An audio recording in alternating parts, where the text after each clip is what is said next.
Bismillahirrahmanirrahim. Assalamualaikum warahmatullahi wabarakatuh. Alhamdulillah, wassalatu wassalamu ala rasulillah wa ala alihi wa sahbihi wa man walah mabad. Tolabat talibat MG kelas 7 yang dimuliakan Allah Ta'ala. Kita sambung pelajaran kita di bab ke-16. Dan ini masih lanjutan dari dua bab sebelumnya, bab 14 dan 15, yaitu pembahasan tentang istighothah. Maka di sini tulis lanjutan bab termasuk syirik istighothah atau berdoa pada selain Allah. Tujuan dari pembelajaran kita di bab ini, yang pertama, murid dapat menerangkan bahwa doa tidak boleh dilakukan kecuali hanya pada Allah saja. Lalu yang kedua, murid dapat menetapkan bahwa Allah adalah yang berhak untuk diibadahi dan disyukuri satu-satunya. Lalu yang ketiga, murid dapat menyimpulkan tentang sesatnya orang yang berdoa kepada selain Allah. Nah, dalil di bab ini ada dua ya, satu Quran, satu hadis.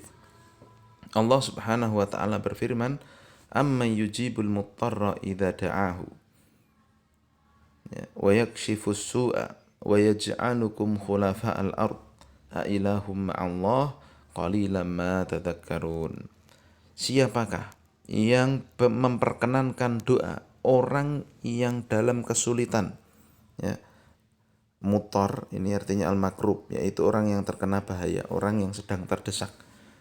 Ya, siapa aman, ya, siapa yang mengabulkan doanya orang yang kepepet, terdesak, muttar ini, ya. Idza da'ahu, kalau dia berdoa kepadanya. Wa yakshifu su'a, dan siapakah yang bisa. Jadi ini Allah bertanya tidak butuh jawaban begitu. Ya, karena pasti jawabannya Allah kan begitu. Pertanyaan yang pertama, siapa yang bisa mengabulkan doanya orang yang terdesak, yang sangat kepepet butuh pertolongan? Siapa yang bisa mengabulkan? Jawabannya kan pasti Allah, ya kan? Lalu dua, ya, ini kalau dalam bahasa Arab namanya istifhamu inkarin, pertanyaan pengingkaran. Pertanyaan tidak butuh jawaban, ya, karena pasti jawabannya hanya Allah. Dan yang kedua pertanyaannya, wa yakshifus su'a, siapakah yang bisa menyingkap, ya, kejelekan, ya, artinya menghilangkan kesusahan. Siapa yang bisa menghilangkan kesusahan? Siapa yang bisa menghilangkan penyakit? Siapa yang bisa menghilangkan sedihnya seseorang dan sebagainya? Jawabannya pasti Allah semata. Lalu yang ketiga, pertanyaan yang ketiga, wa yaj'alukum khulafa'al ard. Siapa yang bisa menjadikan kalian khulafa'al ard? Lihat, khulafa di sini bukan khalifah, ya. Tapi lihat, khulafa'ul ard saling menggantikan sebagian kalian atas bagian yang lain, generasi demi generasi. Ya, jadi maksudnya apa? Yes, kita kan ini generasi berikutnya. Ada nenek kita, ada kakek kita, mungkin sudah meninggal. Sebelumnya lagi ada bapak-bapaknya kakek kita dan sebagainya kan. Siapa yang bisa menghidupkan orang seperti itu?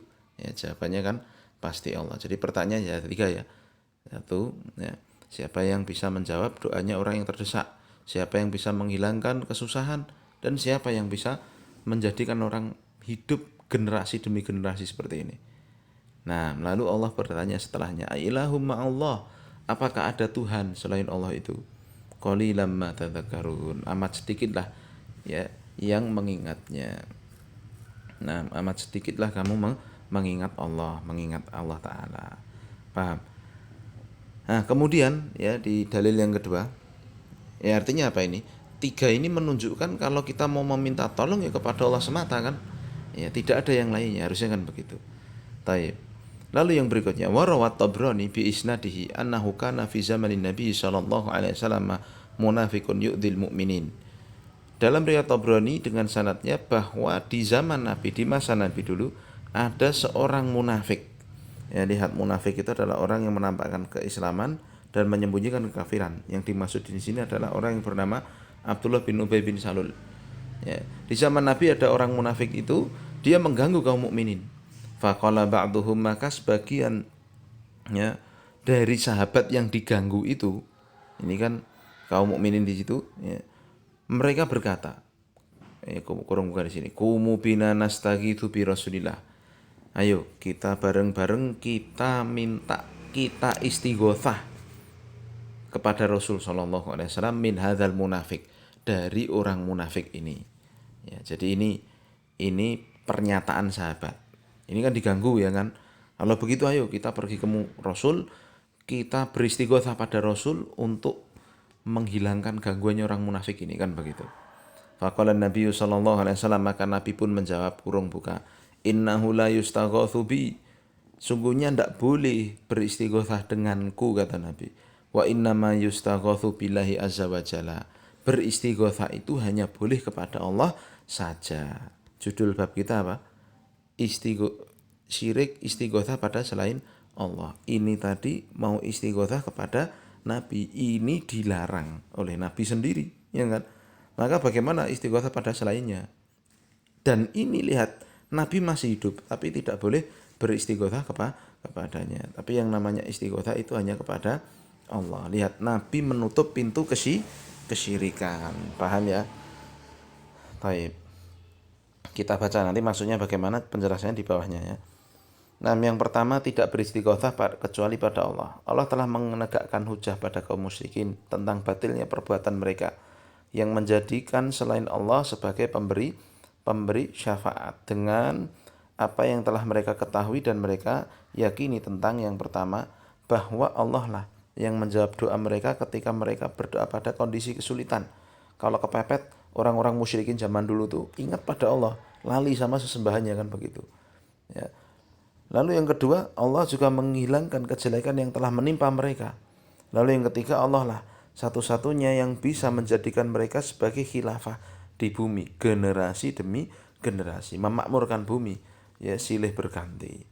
Nah, apabila sembahan-sembahan mereka tidak bisa melakukan dari tiga perkara ini, ya, mengapa mereka menyembah bersama Allah gitu kan? Sayang sekali kan. Mereka itu walaupun orang musyrik ini yakin nih, yang bisa melakukan ini hanyalah Allah. Tapi ternyata mereka kok tetap menyekutukan Allah gitu loh. Nah, maka dari itu Allah bertanya, ilahumma Allah, emang ada Tuhan selain Allah kan begitu. Kok disembah bersama Allah kan begitu. Ya, maka betapa sedikitnya kaum musyrikin mengingat apa yang telah ditunjukkan pada mereka dari al-haq dan jalan yang lurus. Jadi musyrik itu mereka tahu Allah satu-satunya yang menjawab doanya orang yang kepepet, Allah yang menghilangkan kejelekan, Allah lah satu-satunya yang bisa menghidupkan manusia generasi demi generasi seperti ini. Tapi ternyata ya mereka berdoa kepada selain Allah. Nah, disitulah letak kesyirikannya, dipahami. Kemudian pokok pembelajaran yang kedua dalam hadis di atas, ya, penjagaan Nabi, kita bisa simpulkan penjagaan Nabi terhadap tauhid. Lihat, Abdullah bin Ubay bin Salul merupakan tokoh munafik pada zaman itu dan telah terjadi gangguan darinya terhadap kaum mukminin. Maka sebagian orang mukmin pun berkata, ayo kita pergi menghadap Rasul, kita beristighotsah pada Rasul agar beliau melindungi kita dari kejelekan orang munafik ini. Apakah dengan dibunuh, dipukul atau diancam, kan begitu. Nah, istighotsah dalam hadis ini sebenarnya dibolehkan karena beliau masih hidup dan mampu untuk mengatasi masalah yang diajukan, yaitu menghilangkan gangguan orang munafik itu. Istighotsah itu kan artinya minta dikeluarkan dari kesulitan kan begitu. Nah, ini sebenarnya kalaupun minta tolong pada Rasul saat itu karena Rasul masih hidup, boleh itu sebenarnya. Tapi lihat di sini, akan tetapi, ini tolong kasih garis bawah akan tetapinya. Beliau melarang permintaan itu dengan konteks kalimat istighotsah. Jadi maksudnya yang dilarang oleh Nabi memakai kalimat istighotsah. Harusnya mungkin kalau kalimatnya minta tolong gitu aja dibolehkan oleh Nabi. Tetapi karena mereka memakai kalimat istighotsah, maka Nabi melarangnya, paham? Nih sampai sini dikasih garis bawahnya. Ya, beliau melarang penggunaan kalimat istighotsah ini. Ya, maka beliau mengatakan sungguhnya tidak boleh beristighotsah denganku, tapi istighotsah itu hanya kepada Allah semata dalam rangka menjaga kemurnian tauhid dan menutup pintu syirik serta sebagai bentuk adab dan sikap tawadhu kepada Allah. Paham ya?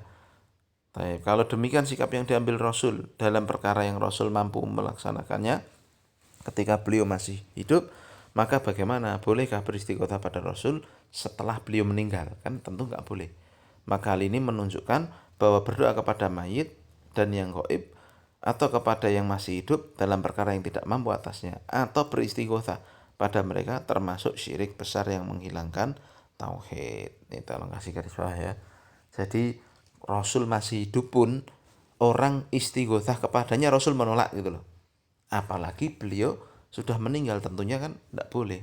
Apalagi selain Rasul dimintain istighotsah ya. Contohnya yaitu mau ujian nasional datang ke kuburan nenek moyang, lalu dia minta, "Mbah, tolong bantu ngerjain ujian nasional biar berhasil." Ini syirik besar ini. Paham? Ya, tetapi sayangnya banyak kaum muslimin yang tidak sadar kalau perbuatan itu adalah perbuatan syirik besar. Dipahami ya? Nah, maka marilah kita yang belajar tauhid melaksanakan dalam kehidupan kita untuk menjauhi segala syirik yang kecil maupun yang besar. Tugasnya dikerjakan ya. Subhanakallahumma bihamdika asyhadu an la ilaha illa anta astaghfiruka wa atubu ilaik.